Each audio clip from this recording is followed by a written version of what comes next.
What's going on, you guys? It's Tommy. Real quick before the podcast begins, I just want to point out something. Something happens at the end of this episode, and I've sat on it for a long time and questioned whether I wanted to put it in the podcast or not. And after a lot of consideration and second opinions from my other friends, I've decided to leave it in the podcast. So I'll preface it by saying I literally had no idea this was going to happen. It was super unplanned, and I didn't want to leave it in because I didn't want you guys to think that I left it in for the attention or, whatever. But I asked some of my closer friends what I should do, and they said, well, you could leave it in. So I've decided to leave it in, so something happens at the end of this podcast, so stick around for that if you want to see what it is, I guess. Also, real quick, I just want to point out that I know there hasn't been a lot of podcasts here recently. I had to take a little break from it to work on work and deal with my own personal life stuff, and I don't know how often I'll be recording these podcasts. I just wanted to say it now just in case I didn't address it before. But if you want updates on the podcast and you aren't already, go follow my Twitter because I post a lot of updates on there if I'll be recording one or uploading one, or if I'm not going to be uploading one for a while. So if you like the podcast and you want more and you wonder where they are or whatever, go follow me on Twitter because that's where you'll mostly get most of your updates. Okay, but anyway, on to the podcast. I hope you enjoy. It's a really good one. Welcome back to a long awaited episode of Fueled by Failure. There hasn't been an episode in 2 months because I work a lot and I don't have anyone to record with except for Trevor, and he's boring. You just pick up random chicks on the sidewalk and be like, hey, you want to be on the podcast? That wouldn't work. Girls down here are very snobby. I'll make you YouTube famous. Let me just say that. Definitely not gonna start with that. All right then. I'm actually gonna turn my PS4 off real quick because I don't want them to pick that up on the mic. I have an issue, and you and me kind of talked about it last night on the phone. The Tesla truck just got announced. We were talking about this, and me and Clint were talking about it last night on the phone. My issue is I'm starting to like it. No. Are you kidding me? I saw more pictures of it today, and they have a gray version and then a matte black version. And the more pictures I see of it, I'm like, it kind of looks good. I don't know why. Why am I here? It's what we imagined the cars to look like in the future. Like when we were kids, thinking about futuristic cars, that is what I pictured, that kind of truck.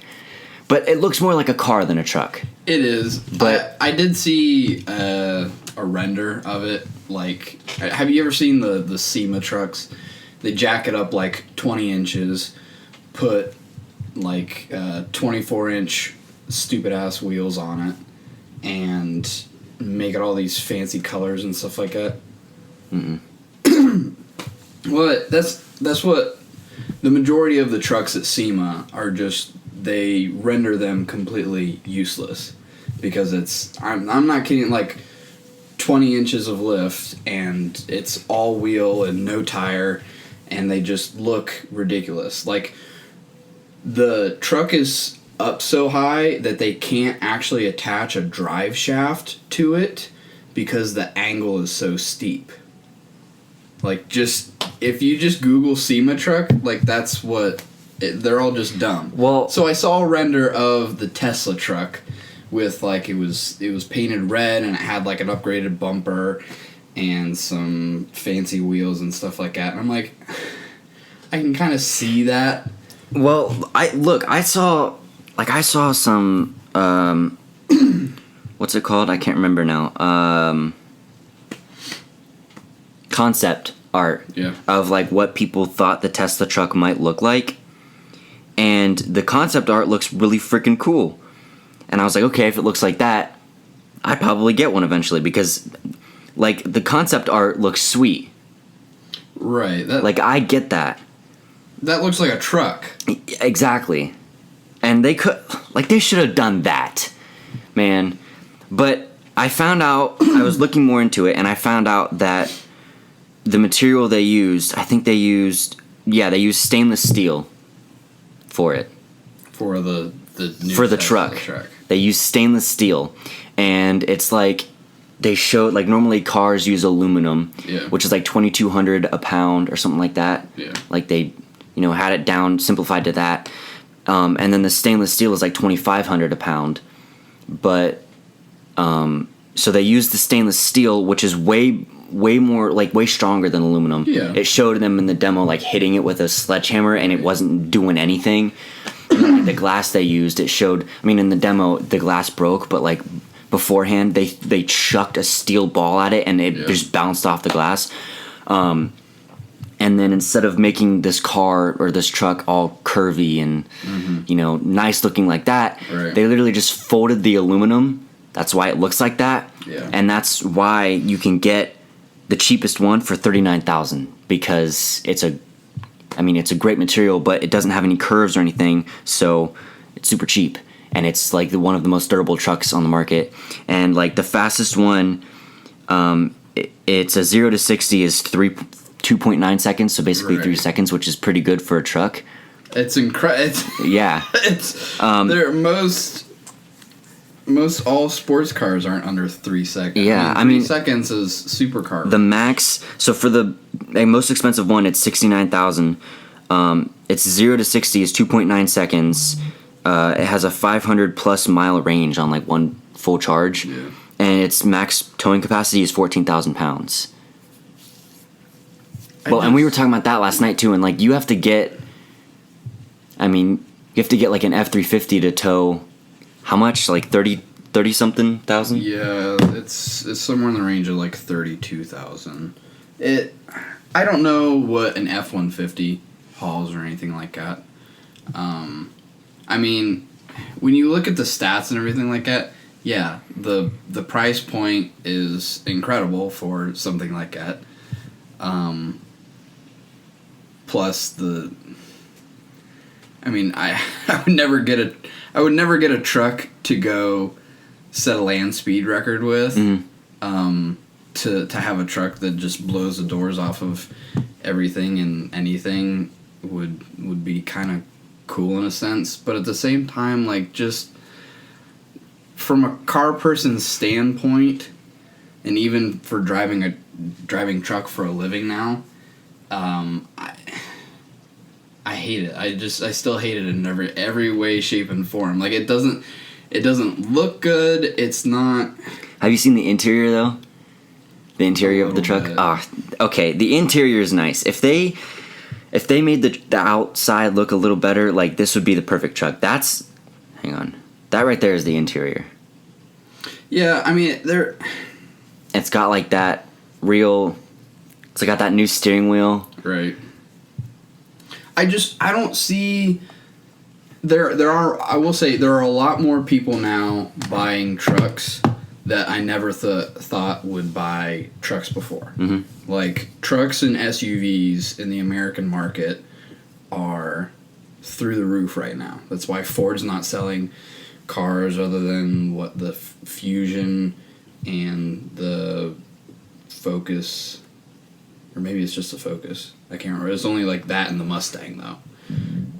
Because everybody wants an SUV. Everybody's got bigger families for the most part and stuff like that. They're roomier, and they're just like, why would I buy a super small car when I can buy this bigger SUV? Plus, everything's getting way more fuel efficient now.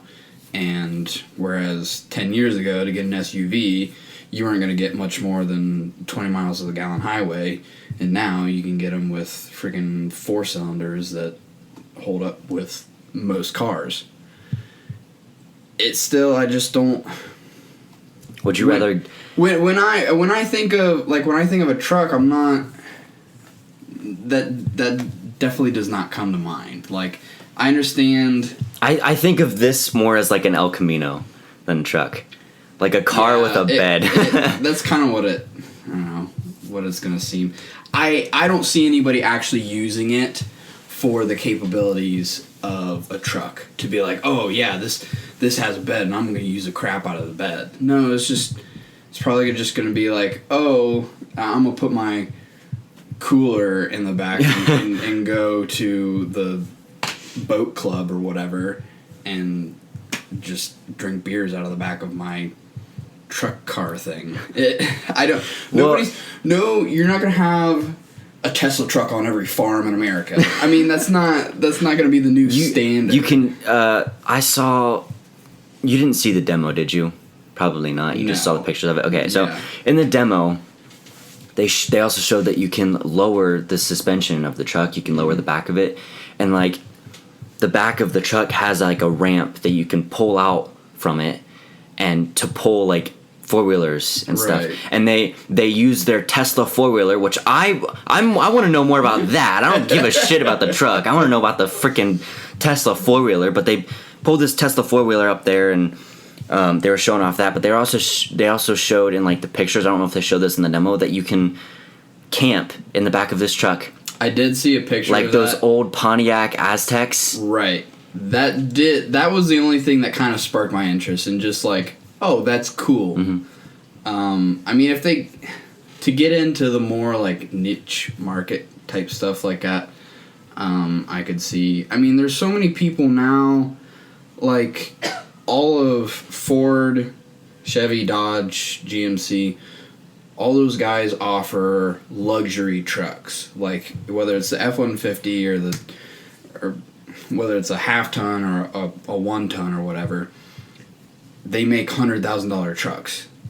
Does anybody out there need a $100,000 truck? No, because that $100,000 truck has the same pulling and towing and hauling capacity that the $50,000 truck does.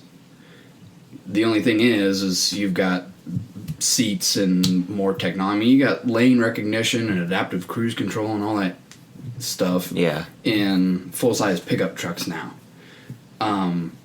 So there's still, and those people, there are some people that buy those like big horse ranches and stuff like that where they're hauling $50,000 horses.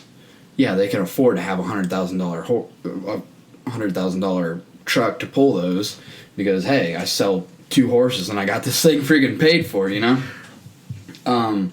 So there's definitely a market for it, but it's not the truck market. This is not. I don't see it being used as a hardcore truck. You're not going to see these at mud runner events and all that. You know, they're not going to turn up at the county fair and the rough truck competitions or anything else like that. It as a petrol head, I have trouble embracing anything electronic, like whatsoever. So you drive trucks now for work. Did you also see, I think... I've seen the Tesla Semi. Yeah, I was going to say, I can't remember when they announced it a couple years ago that they were working on a Tesla Semi. Yeah. And I saw some concept art of that too, and that looks really cool, but after seeing the Tesla truck, I don't know, I don't even have like hopes for this Semi. So the thing I will say, and so in the rental car, the Altima that I've got now, are we good? Yeah, keep talking. I'm just looking at the... In the Altima I've got now, it's got that autopilot function where it'll steer for you for the most part. Mm-hmm. I don't know if it's just... The majority of the time that I've driven it has been in the dark. I don't know if that actually makes it harder for it to read the lines and stuff like that. I will say that function is only really good for like highway use, like interstate highway type stuff. Just because in town and stuff, well, not even in town, but just on like regular state roads and stuff like that, it doesn't do nearly as good. Like there's been so many times where a somewhat sharp corner has come up, or even just a gradual corner, and it doesn't either anticipate the corner, it doesn't correct quick enough, and you have to jump in and tell it, hey, no, we're staying on the freaking road, not going into the ditch. The big thing about that Tesla Semi is it's supposed to be automated. It's supposed to be basically driverless. Mm-hmm. And that's what the big push is, because in the trucking industry there is a huge there is not near enough drivers for the freight that's out there. Every company, every trucking company out there is hiring. Well, I also saw that like with where self-driving is right now, it's not good enough yet to be able to have like driverless self-driving cars. So even when, like, depending on when the Tesla semi comes out, you would still need somebody to sit in the truck and keep their hands on the wheel or monitor the driving. So I definitely don't think, like, eventually something like this would be scary. I imagine it would be scary for, like, the people that still, like, truckers. Right. Like, I would be concerned for my job. Yeah. But I don't think that truckers should have any concern for losing their job for a long time, because they'll still have to just sit there. Yeah, and I've heard other people talk about it and stuff like that, of just that the driverless trucks, or even driverless cars, will come before driverless trucks, and then trucks will follow, because for the trucks are just now getting lane recognition and that kind of and the adaptive cruise control to help stop and stuff. And I'm sure the safety for a semi-truck is way more intense, because I've seen how people drive next to semi-trucks, and I mean, you've got to be real safe driving the semi-truck. Yeah, it's I mean, there's so many things that just in the couple months that I've started, there's been so many circumstances where I just wanted to hop out and beat the crap out of them. Be like, are you kidding me? It just, people will literally sacrifice their life and your life to shave 5 to 15 seconds off their drive home. And that's where, like, just in that car, if it wasn't for me, that car could not drive by itself, even just doing the lane recognition. It's pretty good about the adaptive cruise control, keeping the other car, even if they're stopping suddenly. It is good about that, keeping distance between you and the car in front of you. But if that car can't keep itself on the road like that, I mean, that it runs off of both lines. Okay, well, what if you've got a construction zone and they're taking the line off the lines off the one side? Sometimes you barely even get a line in the middle on a new road. When we go to automated trucks and cars, that's not going to work.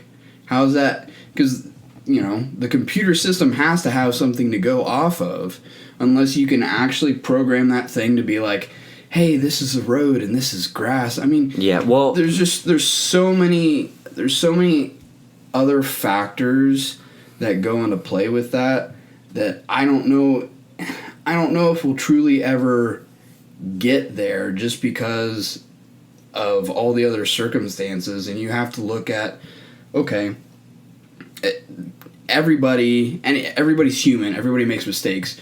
You're never going to get 100% accident free.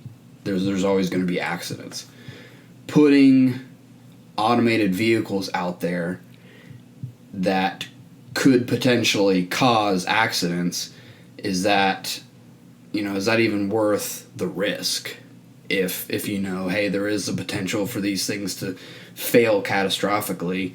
I mean, there's still a bug or a glitch happens in the car, and the car just suddenly stops going 60 miles an hour down the road because something triggered the automatic stop or whatever, and you're in the middle of the freaking freeway with the brakes locked up.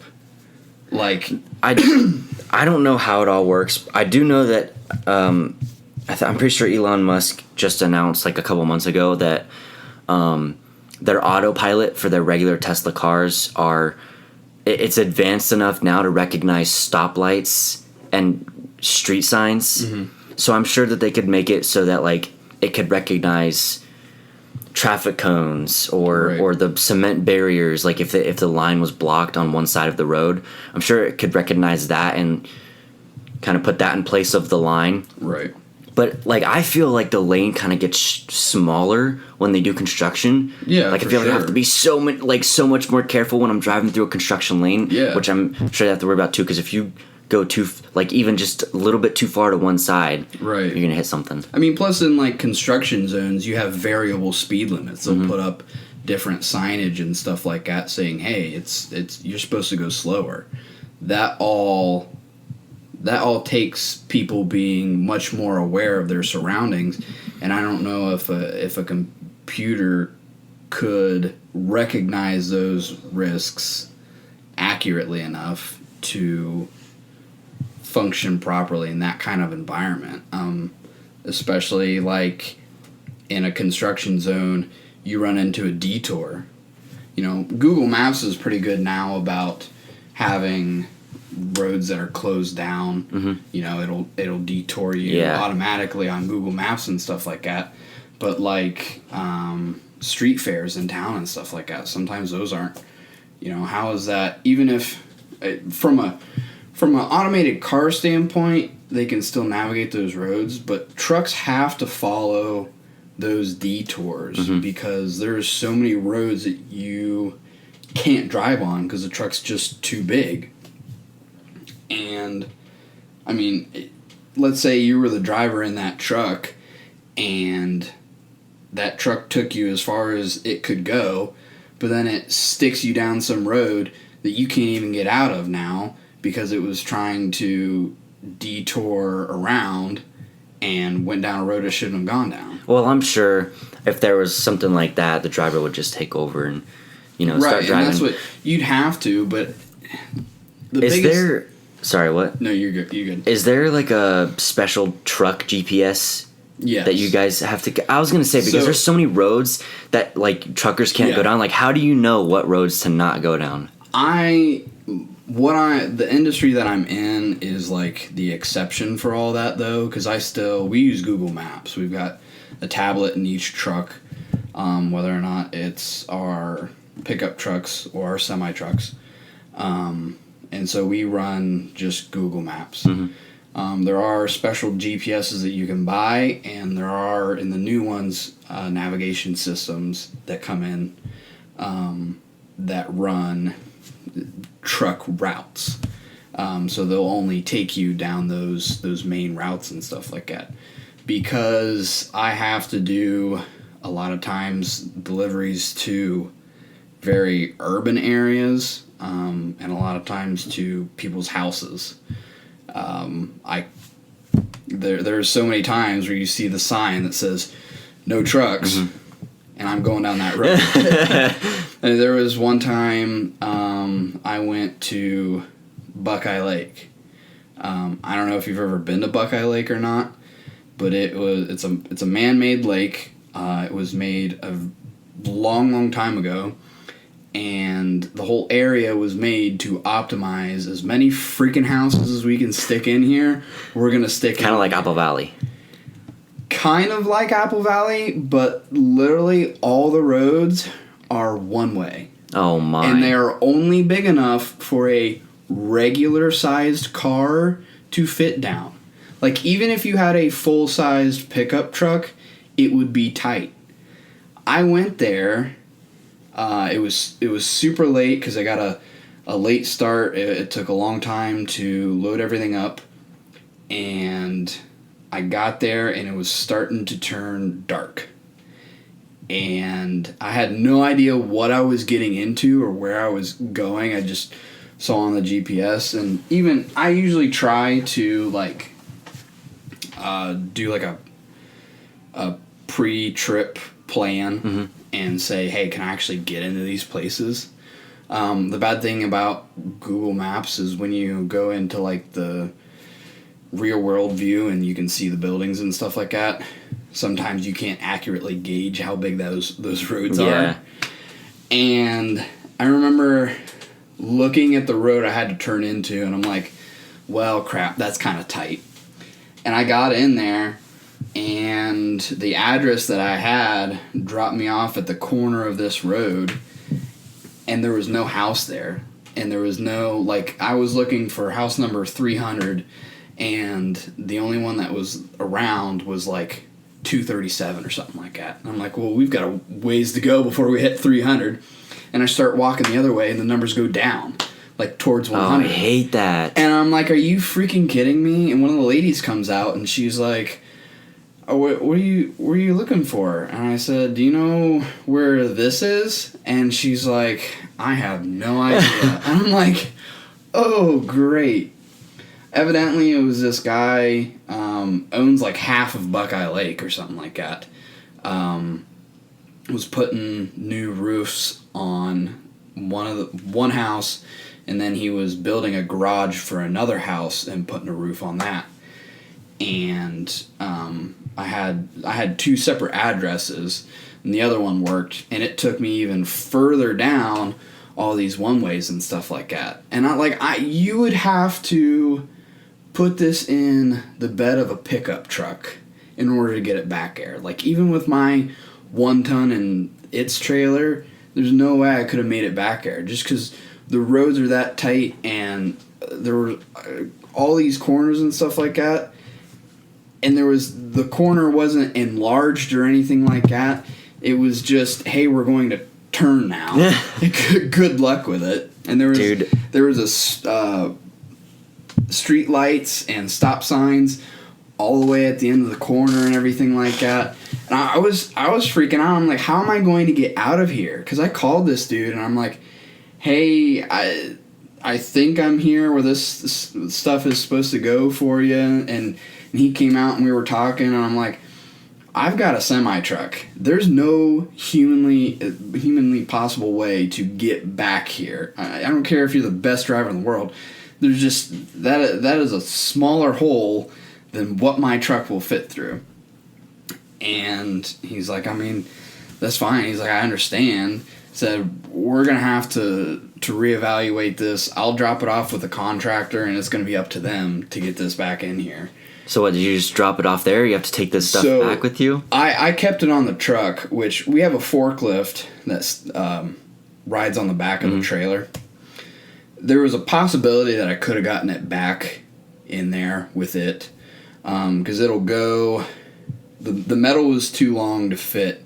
It was like 16-foot long metal. Mm-hmm. You're not going to just go down the freaking street with 16-foot long metal, clipping everybody's mailboxes off. So it'll turn sideways, so the wheels and everything will run parallel, so you can be skinnier with that kind of stuff. But when you go sideways like that, the backup alarm is permanently on. So it beep, beep, beep, but this is a construction backup alarm. This is not just a little one on a car or a truck. I mean, this makes some noise, and this was like 8:30, 9 o'clock or something like that. I'm like, I guarantee you all these people are not going to appreciate a freaking backup alarm as I try to navigate this. And I would have had to made probably 2 or 3 different trips to get everything all back there. And we have to run... I'm only allowed 10 hours of drive time, and I can't drive after working more than 14 hours in a day. And we were already... I was by the time I got home, I was past that mark. Yeah. There was one corner that had a garage on it, and in between the garage and the light post, there was a gravel, like, driveway almost. And I kept wide on the left side and I threaded the needle through the side of the garage, or through off the corner of the garage and in between that post. And then on the other side of the street, they had a gravel driveway, or a section that cars could park, and there wasn't anybody parked right there, so I swung wide into that. I mean, I just barely made that freaking corner, and that whole street was a one-way going the opposite way that I needed to go to get back on the road. So there's cars coming down at me, and I'm just like, bro, I don't know what you want me to do. I gotta get over there, so you're gonna have to freaking move. And there were probably 3 cars that had to get out of my way, and we ran for the hills after that. Dude, I give you so much credit. I'll see semi-truck drivers. I could never. Like, I've thought about it before, like, they make some pretty good money, and I'm like, no, I can't.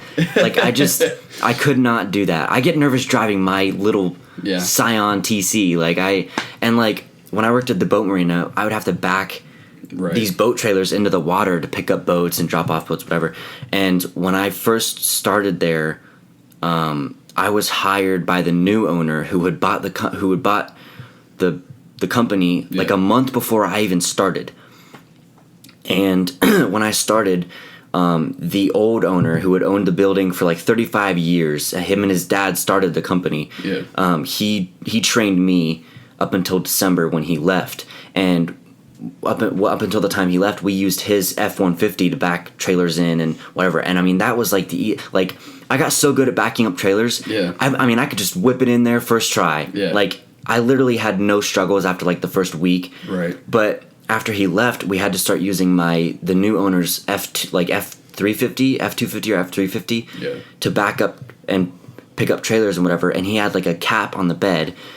Ooh. And he had like just this tiny little backup camera on the mirror. And I don't know why, but dude, I could not back up trailers in that thing to save my life. I mean, just the smallest overturn and the trailer just fucking goes directly to one way. And it's like, come on, man.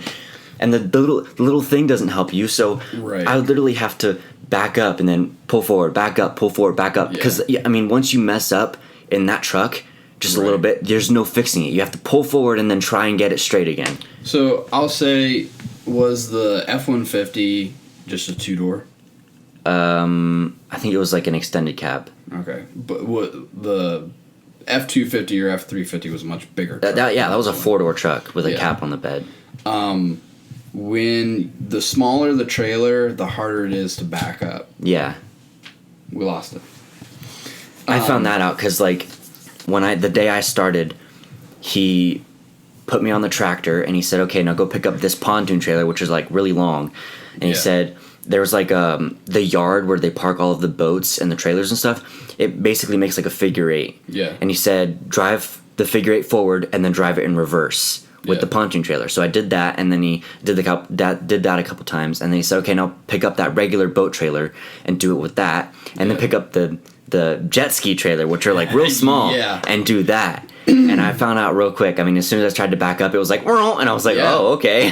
Yeah, exactly. Just especially when you have, regardless of whether, if you do the same trailer with a different truck, you know, the smaller the truck comparatively to the trailer, it's going to be much easier because you can swing that truck around much quicker to where you need it to be to get that trailer backed up. But the bigger the truck, the longer it takes for the front end to swing back around. You know, like if you're backing around a corner or whatever, and then you want to straighten up afterwards, it gets trickier the longer the truck is, for sure. You have to be comfortable with it, because if you're not comfortable, then you're gonna screw up, for sure. I mean, even when I first got my CDL, I mean, that was terrifying. That was absolutely terrifying, because when you have to get your CDL, you have to go and do a pre-trip, which means you have to point to almost everything on that truck, and like the steering pump. You got to say, I would check to make sure that's secured properly, not missing any hardware, it's not leaking. And you have to do that to all these different things on the truck, and you can't miss like anything on that. And then after you do that, if you pass that section, then you have to go and either parallel park it or alley dock, and then you have to do the actual driving test. And a new law went into effect a couple years back, where if you want to drive a manual transmission truck, you have to test in a manual transmission truck. And when doing that, you can't excessively grind gears, and you can't roll more than the length of the truck out of gear. Two very tricky things to do when you're new at that, because I mean, you've kind of driven manual cars slightly. I don't want to. Semi-truck transmissions are not synchronized, so that means when you push in the clutch on a car and you're now disengaging that transmission from the truck, everything's still synchronized up. So the RPMs the revolutions that the crankshaft is spinning is the same as what the transmission is. So when you put it back into gear, it just automatically syncs back up. In a truck, you have to do that by yourself. So there's two ways to do it. You can either double clutch, so you press the clutch in to pop it out of gear, then you let back off on the clutch. And that synchronizes everything back up again. So that way when you push the clutch in, you can roll back into gear. So you have to push it in, pop it out, and then push it back in to put it in another gear? Yes. Oh my gosh. So if you didn't do that, if you just clutch in and try and switch gears, they get out of sync. So the transmission will start spinning, or it'll start to slow down, and the engine will keep going at a higher rate. And when you go to put it back into gear, those gears will not interlock. The other way is called floating, which literally you don't use the clutch. So you pop it out of gear, and since everything is that transmission is still mated to the engine, you have to, when going up a gear, let's say you're at 1500 RPMs and you're going up a full gear, you have to wait for it to fall 500 RPMs to go into that next gear, because you have to match RPM speed with actual road speed. And if you don't get those two, if you don't put it into gear at the right time, you'll just grind the hell out of it. So do you drive an automatic truck? My pickup truck is an automatic. The semi is a 13-speed. Oh gosh. So the thing, when I first started driving that, it took a good time to finally, like, I'm just now becoming comfortable with driving that truck, just because I don't get to drive it every day. There's weeks at a time that I go without driving the big rig, but like this week I drove it twice, and then Monday I take it out again too. It is satisfying to drive that truck properly. Like when you go through all the gears, upshifting and downshifting and everything like that, it is a cool experience to run that truck down the road and know that, like, you're doing something that not a lot of people could actually do, especially when you're backing into people's driveways and stuff like that, and stuff that was never meant to go down roads like that, or go to people's driveways. But like for me, I couldn't ask for a better job, just because I love driving just everyday cars, and to get paid to do that for a living is perfect for me. I have two things I want to say. First thing, I know how to drive manual, but when I was practicing, the first time I ever practiced manual was in your truck, which was easy. I think I stalled it like once.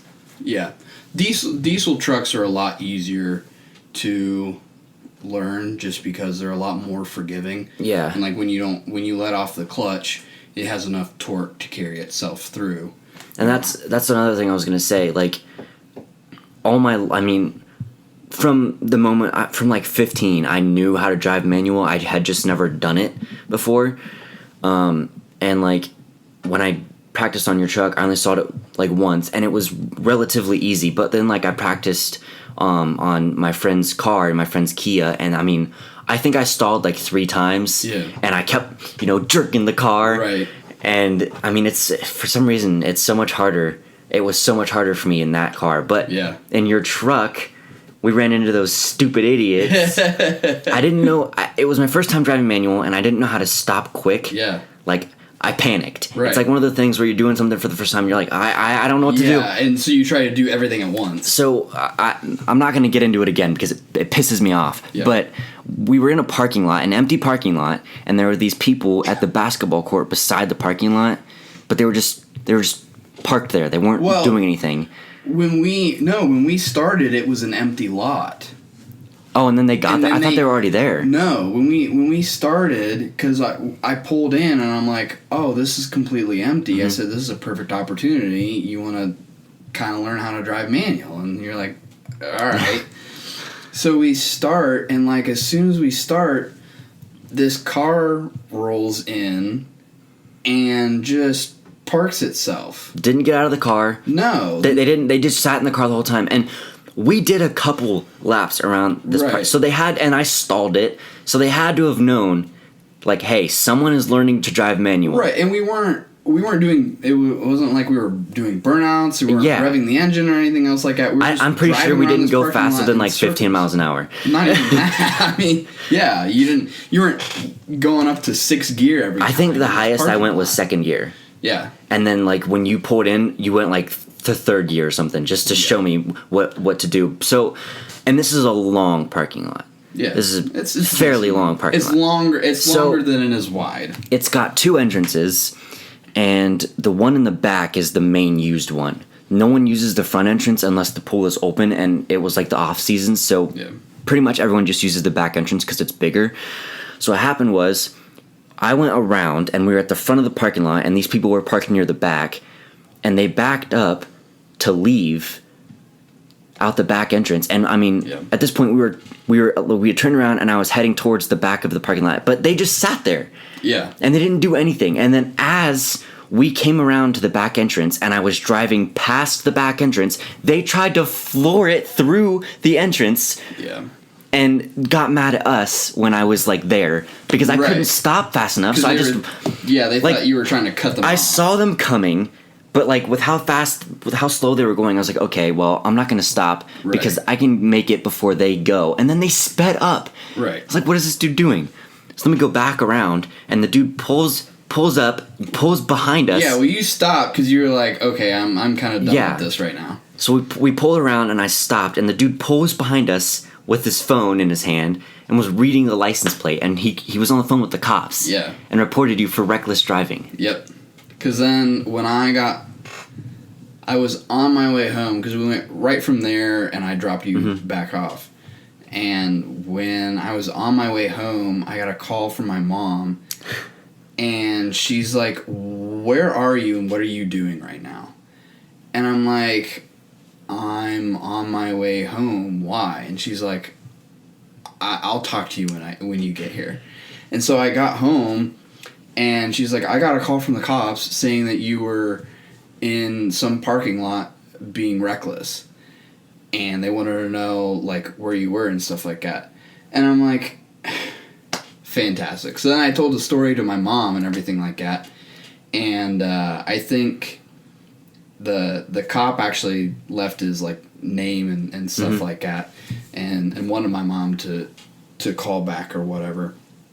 And I called the cop back, and it was a buddy from school, his dad that I kind of knew, or had been introduced to once or twice. And I said, this is what we were doing. We weren't doing anything stupid. We weren't doing burnouts. I said, just trying to teach him how to drive a manual. He's got his license and everything else like that. I said, when we went into the parking lot, it was empty, and then they just sat there and then left and never said anything to either one of us or anything like that. Just wanted an excuse to call the cops. I'm pretty sure we probably just messed up their drug deal or whatever. Probably. They probably called their buddy and like, hey, there's some dumbass doing circles in this parking lot. We can't do it here.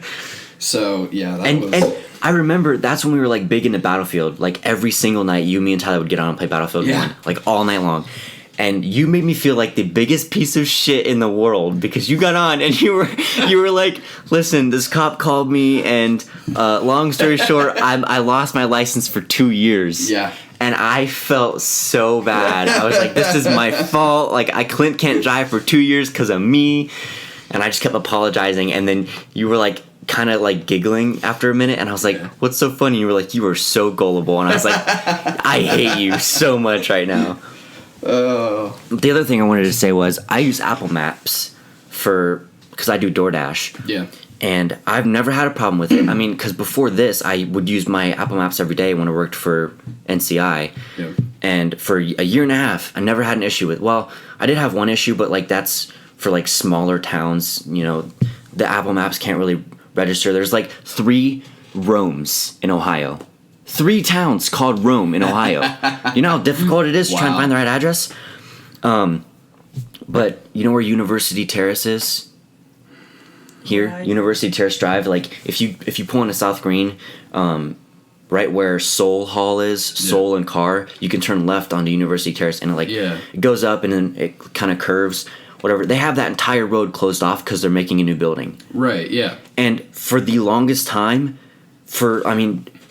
just up until like a week ago, my phone would always tell me to go on that road. And I'm like, I can't go on that road, so I have to drive forward. Like keep going straight and then like wait for it to reroute. And like just a week ago, my maps updated and realized that road was closed. Yeah. But there's like a couple roads on campus that are one ways that it doesn't know is a one-way road. Are you serious? So tell me to go the opposite way on this one way. I'm like, I can't freaking go that way. So I have to drive straight and like wait for it to reroute or something. And people on campus don't freaking know how to put their address in, and it ticks me off.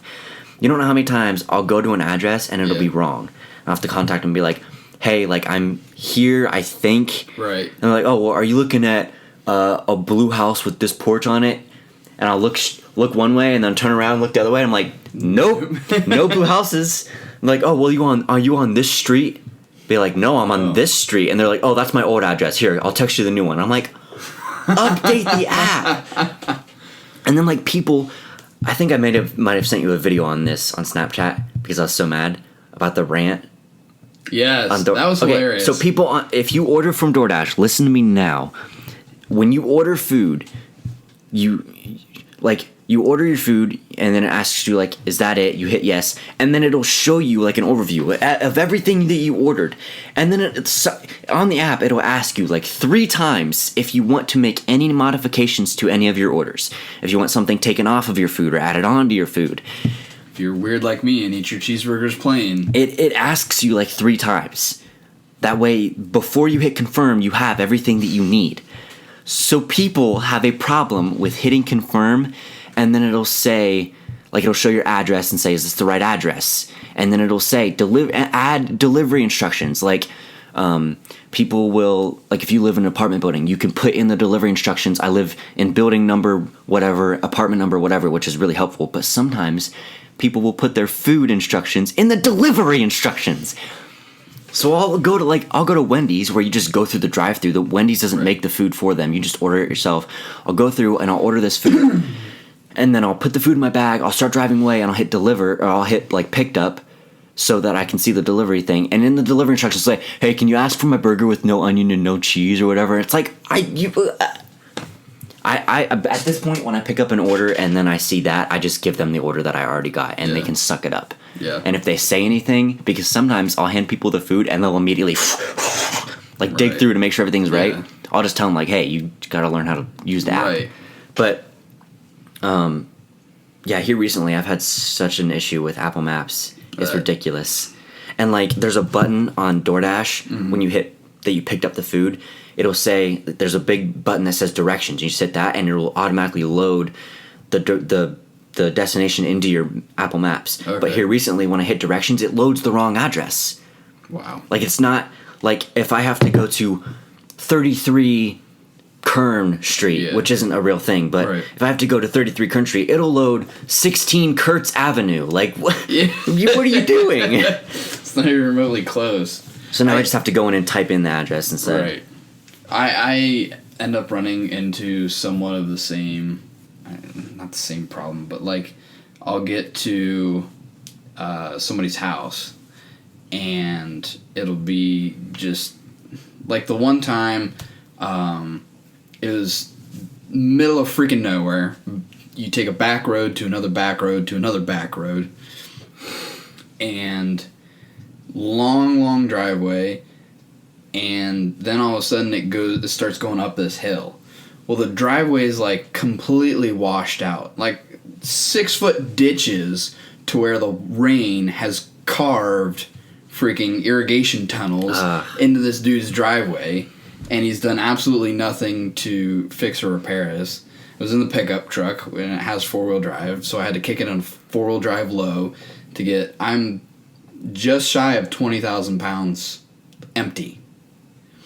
So getting this thing up this freaking hill, get up there, and it's just a little rinky-dinking trailer with a garden shed and some lawn ornaments and everything like that, and only enough room for this guy's car in the driveway. And I have to somehow turn this thing around, and when I unload the metal, the trailer tilts back and everything rolls off the back. I have to have room to pull straight forward, otherwise if I turn, the material will kick off the side and it'll damage it. Well, we're talking and he's like, oh yeah, I didn't know that they were going to bring, this big rig. I thought they were just going to bring it in like a little street truck or something like that. And I'm like, are you freaking kidding me? Like, you ordered a entire roof for your house. Like, there are just so many people who think that we're just going to fly it in on a helicopter and drop it right. We're just, here's your new roof, guys. Here's your new roof. It just amazes me that nobody takes into consideration, like, they see this stuff on the road all the time. Even with a big, like, ABC Supply is a huge, like ABC Supply and Lowe's. They all will do deliveries to your houses and stuff like that, whether it's shingles or lumber or anything like that. And a lot of those guys have forklifts and stuff like that on the back of their trucks.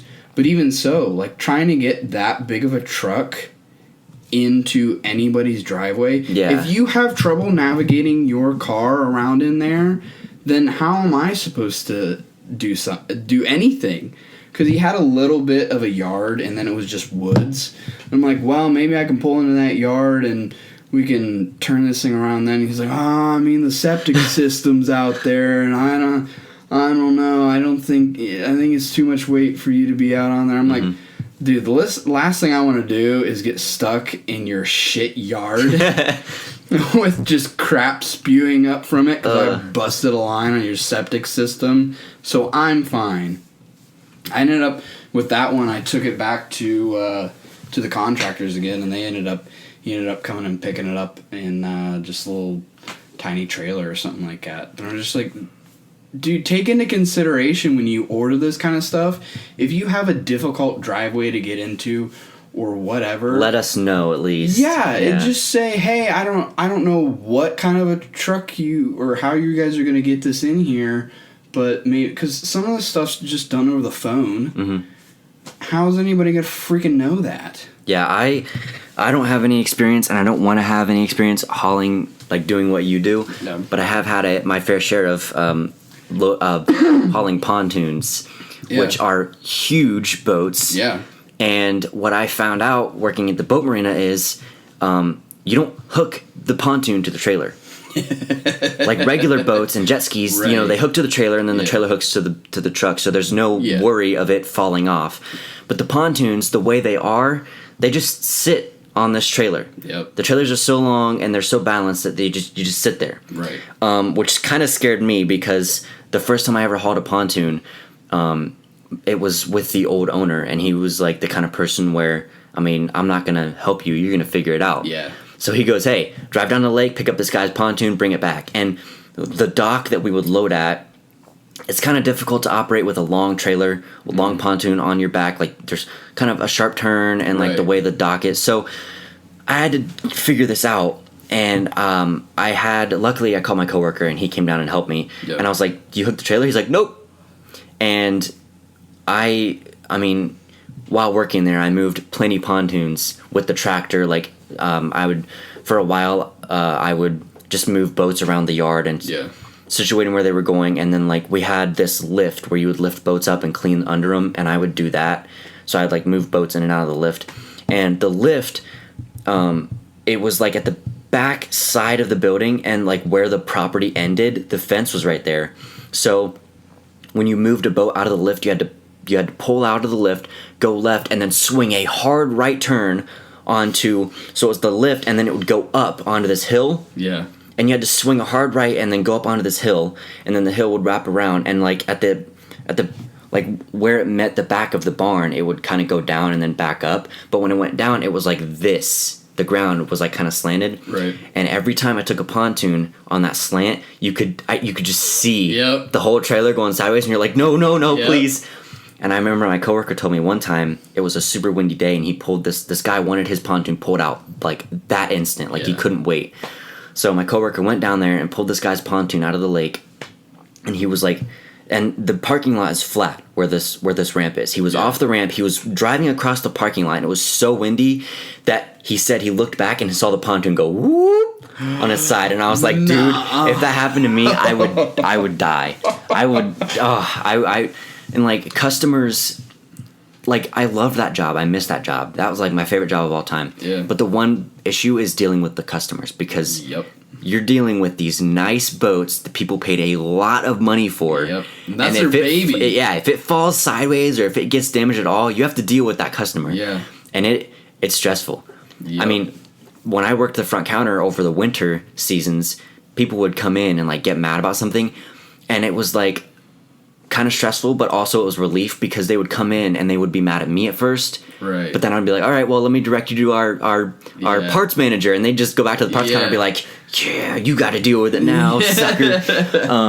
And I remember this is when I worked with NCI, but I insulated a house in Apple Valley by myself. It was one of the first times I did a job by myself, and I flew through it. I mean, I was done super quick, but their driveway was one of the steepest driveways I've ever seen. And if you've been to Apple Valley, you know there's some steep freaking driveways there. Are. Everything. And it was one of the steepest driveways I've ever seen, and it wasn't paved. It was gravel.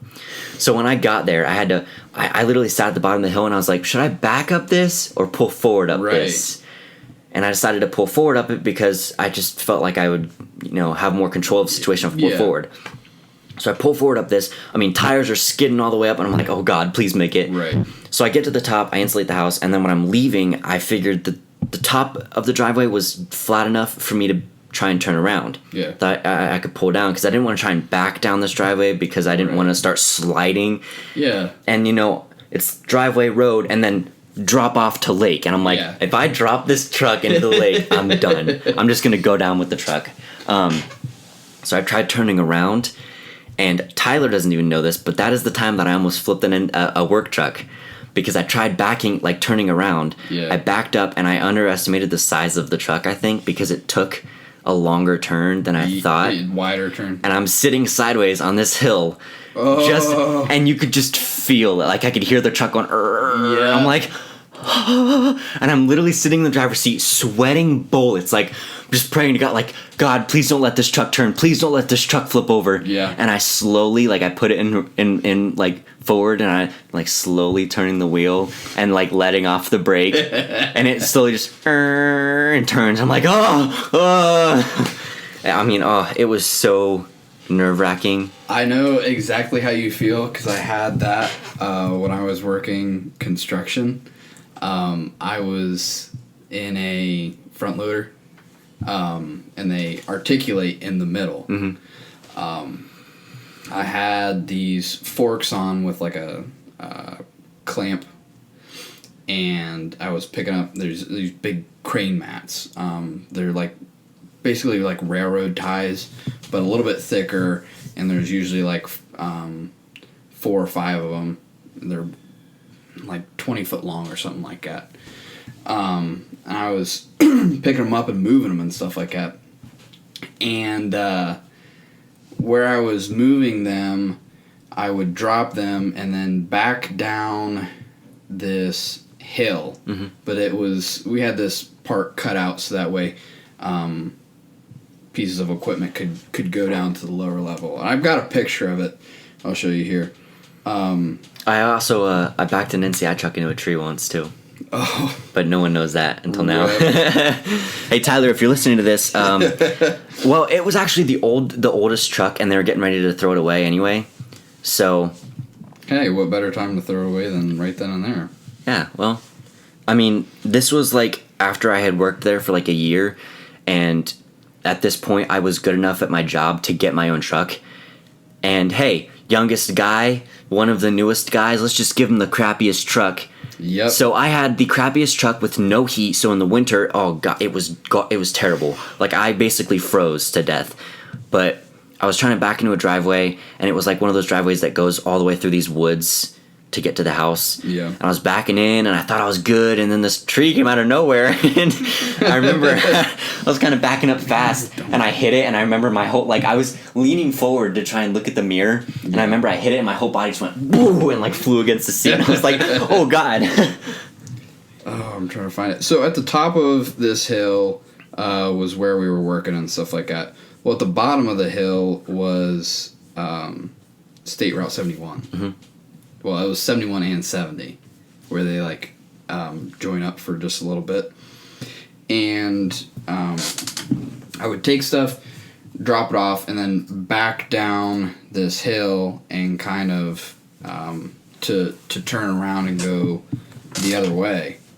Well, everything was going just fine until the one time I turned too sharp. Well, I turned too sharply, and I was on too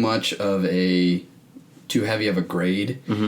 And when I turned, the whole left side of the loader started to come up off the ground, because I was turned basically all the way to the right. Mm-hmm. So I was backing down this hill like this.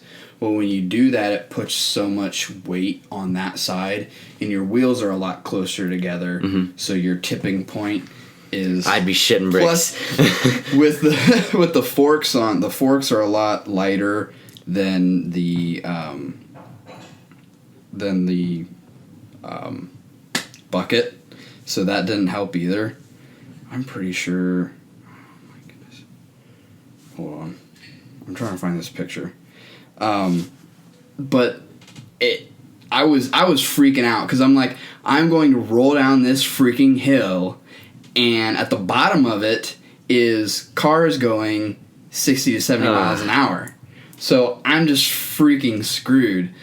I immediately drop the forks down to the ground and just pray for because it just keeps rising. Like I keep tipping and tipping. It was continuously going? It was continuously lifting up. Like once it started to go, it just kept going and going and going. No. Nobody else was around me nobody else witnessed this happen.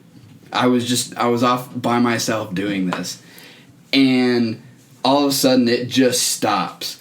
And I felt like I was sideways. Like I was just full on sideways, and there was just this guardian angel that was lifting up the loaders so I did not fall off the freaking side of this hill. Wow.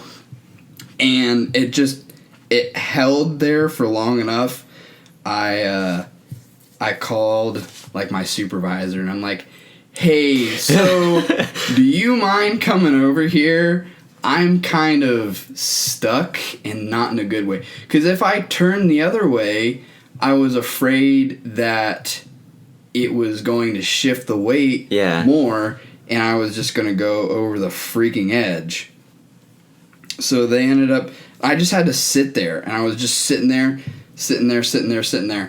and they had to bring an excavator over and push down on the fork that was up, so that way I could get back down on the ground and turn. But I'm not kidding you, like my wheels were 1.5 to 2 foot off the ground on the one side. Oh my gosh, dude. It was absolutely terrifying. That's insane. I could not do that. I hope it's still saved. I give you so much credit for being able to drive a truck. It was terrifying. I've seen guys like flip some of the trucks and stuff like that before, some of the off-road trucks. While you're looking for that, have you seen? Did you see the movie Upgrade? It's like this guy gets in a car accident and he's like paralyzed from the waist down, and he gets this thing like implanted in his neck, and it like makes him like a robot. Huh. Me and Tyler saw it. It's really good, but it's the movie's based in like 2070 something. Yeah. And they had these like futuristic cars that they were driving around, because there's a scene where the guy's driving and he puts it in full autopilot, that way he can make out with his wife in the back seat. But I just remembered what the car looks like. What does that mind you of? That's the car from the movie. Truck. Wow. That's insane. But like, yeah, when I think of the future like cars, especially when I was a kid, the Tesla truck is what I imagined. So the more I think about it, the more I kind of like it. I mean, I wouldn't disagree. It just, there's not, I don't know, like I like stuff that you can customize and make your own and everything like that. And I don't see that. I don't see that, you know, what does Tesla have that's, the only thing that people have done is take all the governing systems off, just so it can run freely and be even faster. But gosh dang it, I can't. What are you looking for? That hill that you were on or something? Yeah, so somebody actually took a picture. Nobody knew it was me at the time, but somebody actually took a picture of me stuck, like with the wheels up on the one side. I'll have to. If you can't find it right now, when you find it, send it to me and I can put it in this video. Oh, I will. Because this isn't going up until December 1st, probably. Yeah, because it was. I knew. I could feel how high up I was on the one side, but this picture kind of put it into perspective of just how high my wheels were up on the one side. Just absolutely terrifying. You keep looking for that picture. I wanted to end it on this. I did go to Montana. I haven't made a podcast since way before I even went. Right. And I actually recorded one with Trevor about the process of getting ready to go, but we never uploaded it. So at first I thought I wasn't going to be able to go because I was looking at plane ticket prices and like Airbnbs and hotels and stuff, and I was like really afraid that I wouldn't be able to go, but I had some help from people that I didn't expect. My grandparents helped me out, and I sold my PlayStation VR, which I was thinking about doing anyway, so that helped. Really? I was able to go, and it was an insane trip. Do you? You probably don't know who like Exploring with Josh is and like Steve Ronan. They're like I've heard of Steve Ronan. They're urban explorers, and like when I graduated high school, like Exploring with Josh was like the main person that got me into like going to abandoned places and stuff. But it was him and Steve Ronan mostly that like I was like, you know what, they do it, I want to do it. Like that's cool, right? Whatever. So I've been looking up to like Exploring with Josh and Steve Ronan for a long, like since 2015 probably, and I mean among other YouTubers, but I found out that Steve Ronan was going to be teaching like one of the classes there. And Exploring with Josh was going to be there. So I was like, this is awesome. Like, I'll get to hang out with the people that inspired me to start YouTube. And, like, I just Steen, too. And, like, she was one of the first people I ever watched on YouTube. Yeah. Not because of the tech, but I watched her because she was hot. I'm sorry. I'm going to admit that now. I watched her because she was... out there for the internet. I started watching her because she was hot. And then I realized, like, hey, she actually makes really cool tech content. So, I'm actually love the content that she puts out. But... So I was going to get to hang out with, like, all of these people. Your heroes. So, literally, like, the whole time leading up to the trip, I was, like, mind blown. And then, like, I know, like, so I went to Montana. We left at, like, 3 o'clock in the morning. This was my first time traveling alone, too, so I was kind of nervous. But it went great. I went through security, like, just fine. I had one of those things in my wallet, the credit card knives. The credit cards that you can fold into a knife. Oh my gosh. And I forgot about it. And even the night before, I was like, I gotta take that out of my wallet. And I forgot. So then I went through security and the chick pulled me aside. I was like, oh great. What happened? Of course, this is just gonna be the beginning of a bad trip, whatever. Right. So she pulls me aside and she was like, is this your backpack? I said, yeah. And like my wallet and my phone were in the same bin. Yeah. and she was like looking at my stuff, and she's like, "Do you have one of those credit card knives?" I was like, "Oh my gosh, I do." And she like pulled it out, and I was like, "You can just throw it away." She goes, "Are you sure? You don't want us to send it to you?" I was like, "Nope, it was $2. Just throw it away. I don't care." And she's like, "All right then." She threw it away, and she's like, "Have a good day." And I was like, "Yeah, you too." Luckily, it was like early in the morning, so I think she had just started, so she was in a really good mood. Like, she was really nice about it. But sick the dogs on them. Yeah, no. So the rest of the trip went well. I had a 4-hour layover in Minnesota, and then I flew from Minnesota to Montana. And I actually met one of the guys that was going on the trip too in Minnesota, so we hung out. And I actually remember when I was in Minnesota, I was running on like 30, well, not that long. I was running on like 20 hours of no sleep, so I was tired. I was sitting at my gate just waiting, and one of the flights that came in, there was like an older lady in a wheelchair who had booked her own tickets. Yeah. And what she did was, I can't remember where she flew out of, but she lives in Minnesota. Yeah. But she got a ticket to like Georgia because it was cheaper. But her plan was to get a ticket to Georgia and then just get off in Minnesota because it was, it was cheaper than getting a plane ticket to Minnesota.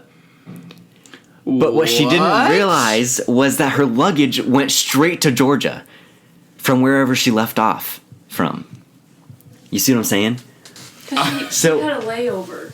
So she lives in Minnesota. Right. But I think she flew out of I can't remember where she flew out of, but wherever she flew out of, it would have been cheaper to get a ticket with a layover in Minnesota than it would have been to just get a ticket one way from where she was to Minnesota, where she lives. So it's like if Tommy just stayed in Minnesota and not went on his plane. So it's basically like if I got a ticket that had a layover in Ohio, but it was going somewhere else. So she gets this ticket with a layover in Minnesota and just decided that instead of having a layover, she was just going to get off. Because she lives in Minnesota, and it's cheaper to buy a layover ticket than it is, or a ticket like that. But she didn't realize that wherever she left off from, her luggage went straight to Georgia. It didn't stop in Minnesota. And I hear this dude trying to explain this to her, and I'm like, oh my gosh, did she really do that? So she bought this ticket thinking because it was cheaper and didn't realize. Yeah. So she had to pay hundreds of dollars to get her luggage flown back to Minnesota. That sucks. So she ended up losing a ton of money because she did that. Holy cow. I'm still having trouble wrapping my mind around that, but I think I understand what went on. I don't know why this is so hard for me to grasp. I went from Ohio to Minnesota, and then I lay over to Minnesota, and then I went to Montana. So it's basically like if I went, let's say a ticket straight to Montana would be $400, but a ticket through Minnesota to Montana was only $300. So I get the $300 one, but I'm just trying to go to Minnesota. So I just get off in Minnesota, but my luggage is in Montana because it went straight from Ohio to Montana. You see what I'm saying? So he did not have to buy 2 plane tickets. He just bought the one. I understand. You see what I'm saying? Now. Yeah. Wow. Yeah. Wow. So I was like, maybe you should get a travel agent or something in the future so this doesn't happen. But so anyway, I went to Montana, and I remember the morning of I remember thinking man, I'm not gonna be able to sleep at all tonight because I'm so excited. Yeah. Because I don't think it had hit me yet because I fell asleep real quick. I don't, and that next morning my alarm went off and I literally turned it off and went back to sleep. Yeah. Because it hadn't hit me yet what I was doing. Right. Because it was it was such an odd experience that I didn't ever see myself being in. It's such a change from everyday life, especially. And I remember my grandma called me, and I woke up and I was like, "Hello," and she's like, "Are you up? Are you excited?" And I was like, "Yeah, I just got up. I'm gonna get dressed and order my Lyft or whatever." And so I got up and I got dressed, and then it hit me, and I was like, "Holy crap! I'm gonna meet the people that inspired me to do filmmaking in half an hour. Yeah. This is insane." So I tried to get a Lyft, and where my Airbnb was, it was kind of away from everything. Right. And no Lyfts were available. One guy accepted me and then canceled. So I was like, great, I'm screwed. But I was in a Discord chat with a couple of the other people that were going on this trip. So I messaged a group the Discord, and I was like, hey, can anyone possibly pick me up? I'll give you gas money. And instantly one of my friends was like, oh yeah, we got you, bro. Like, what's the address? We'll come pick you up. Yeah. So he came pick me up, and we went there, and we were able, there was a whole room full of like, with big shelves full of gear that we could rent. Yeah. Like, or like, check out for the day. So I was able to use a Sony A7S Mark II the whole day, which was like phenomenal camera. Like, I feel ashamed using that thing after being able to use that. But so first I was able to use a Ronin, like the gimbal that keeps the camera steady, which I really want for like abandoned places. Yeah. And Steve Ronin he was in that class, and he was the person that got, like, I realized what a gimbal was because he uses them. So we kind of hung out in that class, and it turns out like he was in my next class, and then he was the leader of our scavenger hunt. So they had video scavenger hunt groups, and each group was led by one of these YouTubers, and there was like 6 groups. So they were pretty small groups, and we ended up hanging out like all day, me and Steve Ronan, and I was like, this is crazy. Like at one point in the scavenger hunt, I was like, this is crazy. Yeah. This is insane. And like he ran over to me, he's like, hey Tommy, maybe we could do this and this and this. And I was like, he's asking me for advice on what to do.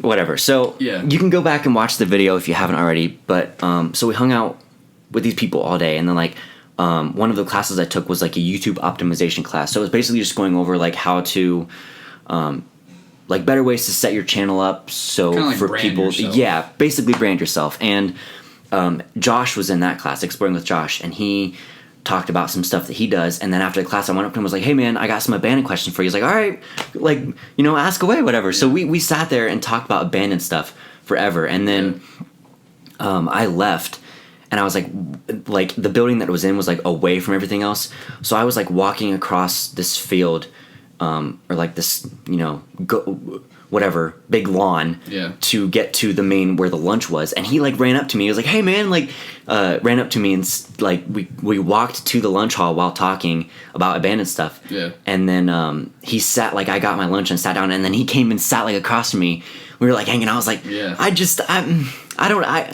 like I was speechless. I don't know what to say. Well, because we see them on the screen. Yeah. And I mean, you see the follower count. They're basically like celebrities. Right, exactly. They're not, these aren't millionaires and just people that everybody in the whole entire world knows. But at the same time, I mean, you can find anybody out there. You can find somebody from Shanghai that may watch this dude's videos. And I went there, like, it was cool that there wasn't a lot of people there, because it was more of an intimate experience with all of the creators, because there wasn't as many people there. So you could hang out with all of them and talk to all of them without feeling. And I went in there feeling like, okay, this is small and this is intimate, but I'm still going in with the feeling of I'm not going to bug them. Right. Because I'm sure they get that a lot. Like when fans meet them, they're like, fans. Yeah. I've seen how people are, and they can be real weird. About stuff. Yep. So I was like, okay, I'm not gonna be all weird and clingy and like hanging around and whatever. Like I'm gonna, the regular people. Right. So I'm gonna say hi to them, whatever, and talk to them. But like after that, like it's just gonna be whatever happens. Right.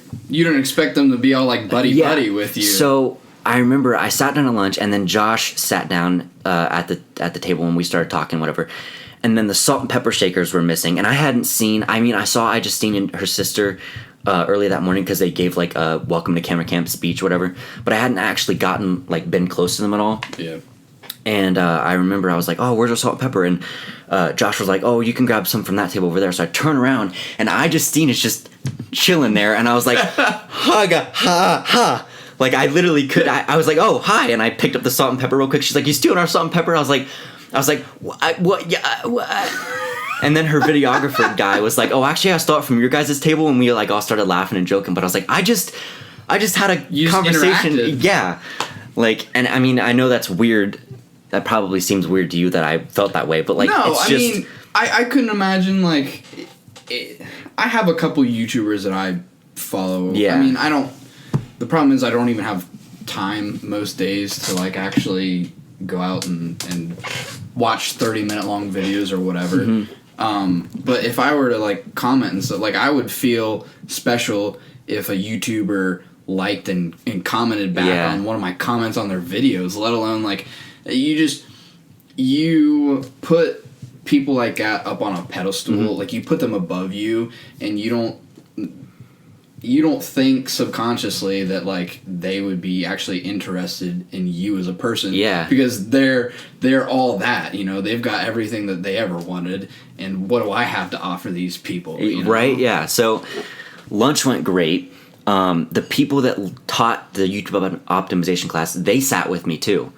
So I was able to learn like so much more about like YouTube branding and stuff. And like I was talking to Josh about my Hilltown video that has like 50,000 views. Yeah. I was telling him about that, and he was like, "Oh man, that's awesome." And so the day went on, and we did the rest of our classes, and we did our scavenger hunt. We lost, sadly, but it was still like the most fun ever. So yeah, like I literally had so much fun, and I made a ton of friends. Like literally, I'm still in touch with a ton of people that I met there, and we're actually planning a trip to Arizona. That's awesome. Like a photo trip. Yeah. So, you know, it was great. And then at the end of the night, there was like a fireside chat with Steve Ronan. And it was just, it was like Steve and Josh and then a couple other guys. So it was like a real small fireside chat. We were able to just talk about what, like YouTube and finding your niche and like all of this stuff. And it was like, I was still mind blown. And I was sitting on this couch, like after a whole day of hanging out with these people, like I'm sitting in a fireside chat with Exploring with Josh and Steve Ronan. Yeah. Like what? So after that, there was like a half an hour to, you know, hang out with people and say goodbyes and whatever else. And I remember I went up to Josh first, and I was like, he was like talking to someone. And I was like, "Oh man, I don't mean to, you know, bother you or whatever." And he's like, "Oh no, you're fine. We're just hanging out." And I was like, "I don't mean to bother you, but I just wanted to tell you, like, it was great meeting you. I love your content. Like, I can't remember, but I basically said, like, it was great meeting you. I loved hanging out with you, like, whatever." And he was like, "Hey, you said you're from Ohio, right?" And I was like, "Yeah." He's like, "All right, well, me and this other guy are gonna be in Ohio in a couple months if you wanna do some abandoned videos." And I was like, "Yeah, I want to." I was literally speechless. Yeah. And I just looked at him for a second. I was like, "Yeah." He's like, "All right, man, I'll hit you up on Twitter." And I was like, "Okay." And then after that, I was talking to Justine, and Steve came over. He's like, "Hey, man, what's your Instagram?" And I was like, "Oh, it's..." I showed him, and I was like telling him about the abandoned cabins over in like Belleville. Yeah. And he was like, "Hey, man, what's your Instagram?" And like I showed him, and he followed me. Yeah. He's like, "Hey, man, I'll hit you up next time I'm in Ohio. We got to do some abandoned spots." Because he saw some of my videos, and I was like, I can die a happy man now, pretty much. And then, so like I talked to Justine a little bit, and then I went over to, like, I thanked her for the opportunity. Right. And then went up to her sister, and I was basically talking to her sister like about the same thing. And I went up to her and I was like, "Thank you for like giving us this opportunity." She's like, "Oh yeah," and she hugged me, and I was like, I'm hugging Jenna Izarek. This is great. I'm happy.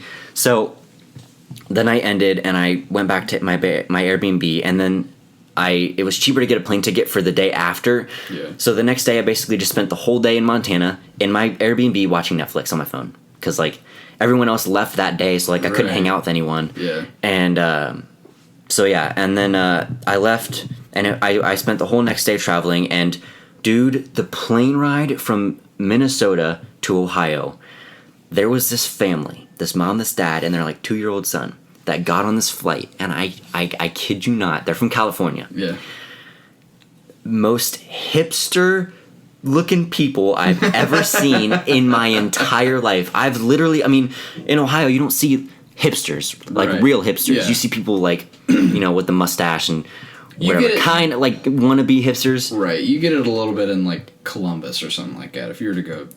You should have seen these people. Yeah. They had, I swear, they probably hadn't showered in like a week.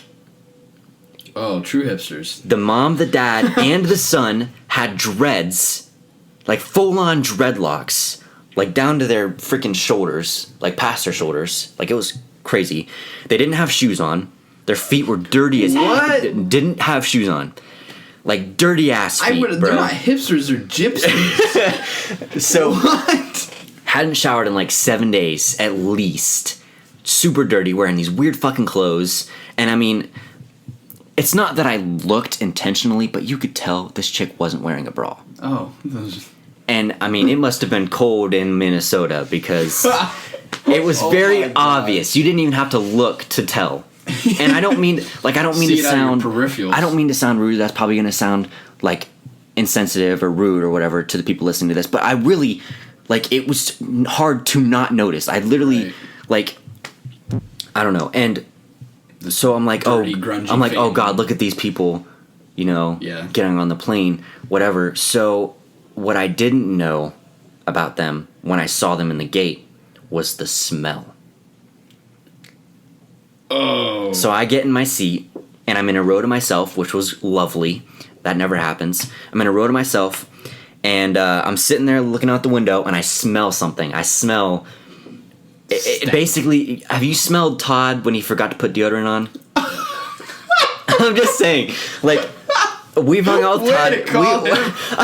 Sorry. Todd, if you're listening to this, you're good about it now. You haven't forgotten deodorant in like 3 years, but you used to forget it sometimes. I'm just saying. So, no, like, did you ever hang out with Todd and he, like, forgot deodorant and you smelled his B.O.? No. It's... Okay, so I'm sitting... I know what people who, you know, don't put deodorant on. Yeah, so I'm sitting and I'm looking out this window and I smell this faint but really strong B.O. smell. And I'm like, oh God, who forgot deodorant? Yeah. So I start looking around and I see them walking down the aisle, looking at all the numbers for their seats. And I'm like, no. And they sat in the aisle right across from me, or the row right across the aisle from me. Dude. Oh, when that's rough. I felt like I had to sit there holding my breath and I couldn't do this because they wouldn't see me, you know? So I had to sit there, like, I literally found myself a couple times, I caught myself a couple times throughout the flight doing this number. Like, barely breathing in because I didn't want to smell it. Right. And every time I took a deep... Because, you know, you can only breathe like that for so long before you have to take a deep breath. Yeah. Every once in a while, I'd go...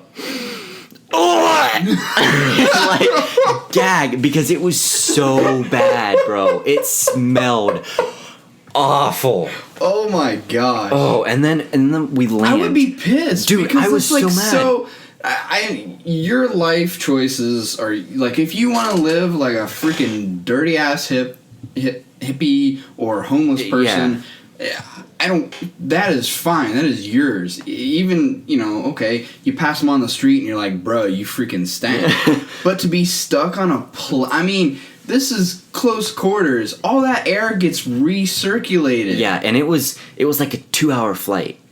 Two something hour. Like, everybody within a 5-aisle radius is going to want to throw up. And what made it worse is there was a thunderstorm going on during this flight. I even got videos of my phone. Like, I was freaked out because you could see, like, I've never seen a thunderstorm from that high up before, and it's scary because I could see the lightning coming down, and then, like, in the clouds I could see, like, did you ever see the movie Chronicle where they get powers? I don't think so. Okay, well, there's a movie Chronicle where these guys get powers, and then at the end of the movie they're like flying around in this thunderstorm, you know, and there's like lightning flashes, around, like it looked like these. It looked like Zeus was fighting somebody in these clouds. So we're sitting there like shaking in this plane while I'm smelling BO. I'm like, I'm gonna die with the smell of fucking stank in my nose. Freaked out, like, I just had the time of my life and I'm gonna die. Right, in this stanky ass airplane. Yeah, so then the plane lands and I stand up to grab my luggage and then the guy stands up and I mean, it was just like getting smoked in the face with a stank bomb. Yikes. It was, I don't think, I walked off that terminal like into the airport and I was like, ah, fresh air. Wow. What a way to end that. Terrifying, but it's okay. Because I'm gonna film some abandoned videos with Steve sometime and Josh when he's in Ohio next. Yeah. So I'm set. Yeah, man, that's awesome. And I'm still in touch with like iJustine. Yeah, and them too. Like, she keeps in touch with all the people that went to the camera camp thing. Like, I'm happy for you. Like, kid, I really am. Like a kid, like. I remember making my first video, And like, because that was when I had my gaming channel. Yeah. And I remember going to sleep that night and thinking like, you know what? I want to start, doing vlogs and like filmmaking. So I'm going to make a separate channel and it's going to be great. And I remember I went to a concert with Nick and I got like 16 subscribers in the first video because it was just good enough. And I was like, this is awesome.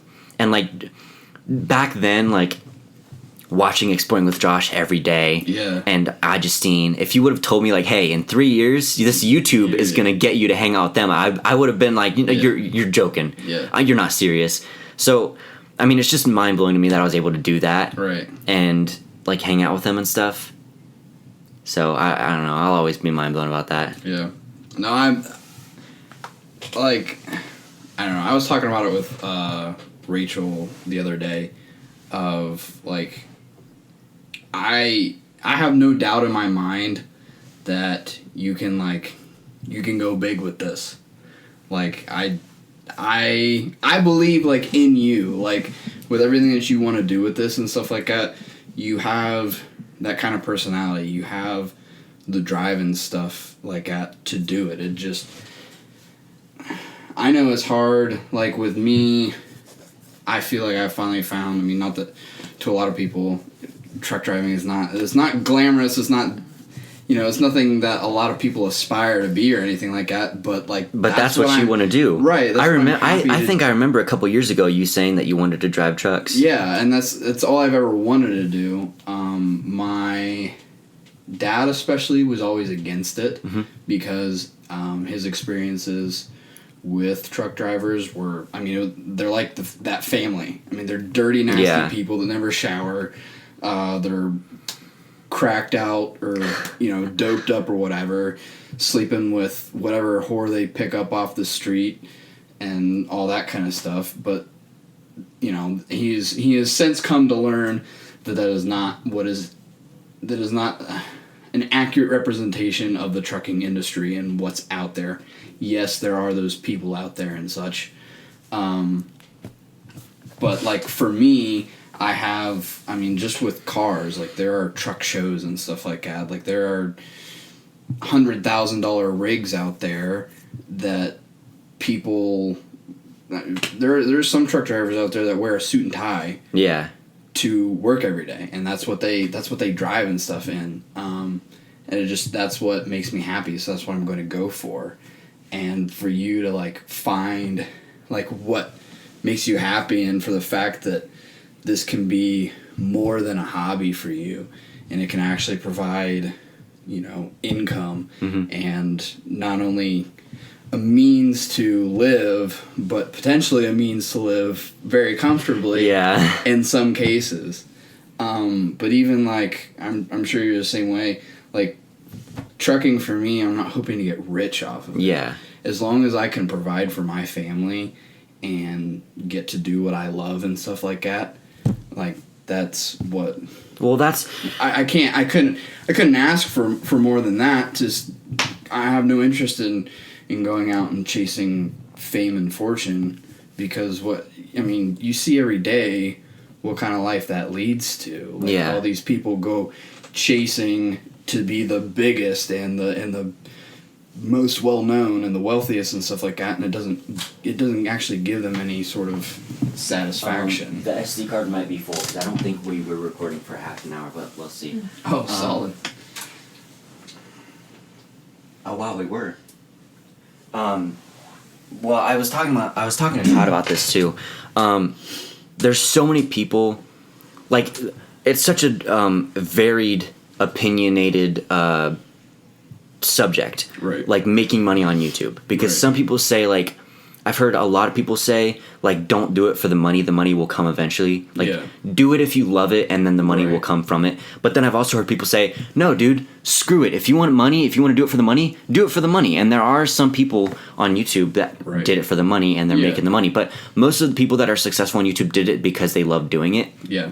And I feel like the channels that stay big are the people that love doing it. Right. Yeah, and I had a conversation with Todd about this, because for a while I was thinking, like, because as much as I love filmmaking, I'm sure that there was some part of me that thought, hey, I can make money from this. Right. But I asked Todd, I was like, is that is it bad that like a part of me wants to do YouTube to make money?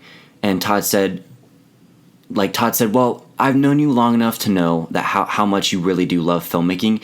So he said, if there's a part of you that wants to do it for the money, it's only a small part. And so, do it for the percentage of you that wants to do it because you want to do it. And I don't want to do YouTube for my whole life. Right. I'm just going to go out and say it right now. I mean, I want to, it'd be nice to get big on YouTube and be able to make these videos that I love making and have people like watching these videos. Right. But I don't want that to be my full goal is like big time. Right. It always was. I always, from as long as I can remember, I wanted to make movies, like legitimate movies. So YouTube is just, I feel like, a bigger step in that. But I definitely want to succeed on YouTube, and I definitely want to, I'm ready for it to get to the point where I can start making money because, like especially right now, I'm not going to lie, I don't like talking to people about anything financial. Right. I don't ever talk to anyone about that because it's my problems. It's my stuff. I deal with it. Right. But living in this nice apartment, it's not cheap. Right. And DoorDash isn't a good job it's not a good steady job. And Athens, the hiring here is iffy because there's so many college students looking for jobs. Yeah. So there's not a lot of job opportunity down here unless I want to work at Dollar General, which isn't a thing. So like I have to work my butt off delivering food for people so that I can pay for my phone in my apartment, which means I don't get to film a lot, which sucks because I moved down here to work on filming. Right. So right now I'm just in this kind of a rough spot where I want to film like all of these cool things that I have planned, but I can't do it because I got to work because I got to pay for my apartment. So maybe moving down here wasn't the smartest option. But then again, it was in some cases. Right. So I just wish I would have known about the Montana trip a month earlier because I probably wouldn't have moved down here. I understand that. Because like if I was still staying with my grandparents, saving money, which is what I was doing before I moved here, and I got the email that I was accepted, I probably wouldn't have moved because I would have been like, well, this is going to take me as far as I'm ready to go right now, where I can save all my money up for more equipment instead of having to throw it into this and all of this, like. Right. What rent's like $650? $635. Yeah. So this is pre-planned beforehand. It just so happens that you brought this up. Put this in the podcast if you want. Take it out if you want. Every year, instead of I tithe, and instead of giving it to a church because we don't really go to church anymore. We, like my parents, they help out families and stuff like that. And they'll do, get groceries for people and stuff like that. But I started doing it, I did it last year, and I did it for a family that didn't have a whole lot. The parents work full-time, and they needed it for sure. And I've been looking for somebody to give that to and somewhere to put that, and you popped up in my mind, and I just I believe 100% in you and what you can do, and I want you to be happy, and I want you to have whatever it is that makes you happy. So I got 2 months rent for you that will hopefully take some pressure off of you. I know that you work your butt off down here, and it's not ideal to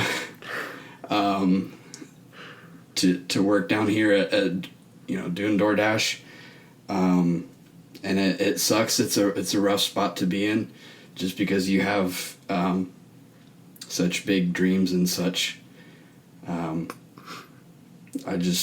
I believe in you, Tommy, and I want you to be successful, and hopefully that gives you enough time to focus on whatever you want to focus on, and really get into YouTube or just whatever makes you happy, man. Are you sure about that? Yeah. Yeah. It wasn't coincidence that you started talking about it. Thank you, man. Oh man, that means so much. Yeah, absolutely. I'm not trying to do this, like I said, put it in, take it out, or whatever. I'm not trying to do this on a podcast. Cool, man. That make me feel better about myself, but 2 months isn't a whole lot. But at the same time, dude, that's. I hope take 2 months and just videotape or do whatever as much as possible. And thank you, man. Yeah, I really did not expect that. Oh my gosh. Okay, wow. I really did not expect that. I mean, even when you were talking about like tithing and stuff, like I grew up Christian, so I knew exactly what you were talking about. Yeah, and I was like, because for us, I've I told my parents that this is what I was gonna do with it, because my mom asked me the other day, and I was unsure of whether or not I was gonna tell you, because originally I was just gonna do it like anonymously, but I wanted you to know that, like, hey, this is just more so because I freaking believe in you and what you can do, and it's the right time and everything like that. I feel like God definitely lined everything up for that. It's, since we don't go to one set church, tithe is supposed to be, God has blessed me with the job and the money that he has, regardless of whether or not I was working at Kokosing making $26 an hour, or I was at Bob Evans making $11 or $9 an hour, or whatever it was.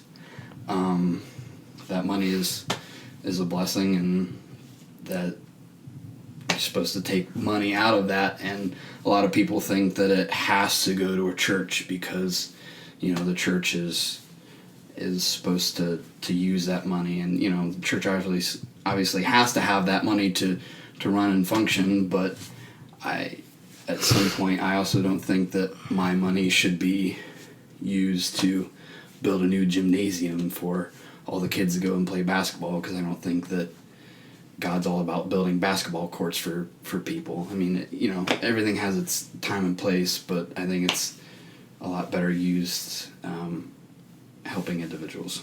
So I don't know what to say, man. Thank you. You don't have to say anything, but just know that. Okay, well, we hit everything that I wanted to talk about on the podcast anyway, which I'm also glad that you talked about trucking, because, fueled by failure, I can finally put a clip on about, talking to you about doing what you love, and so this is going to make a good, trucking, talking about trucking it's going to make a good podcast. Well, anyway, this is a long one. It's like, what, an hour and 45 minutes? Yeah. So I'll end it now. Thank you guys for listening or watching, and stay tuned for the next one, and I'll see you guys later.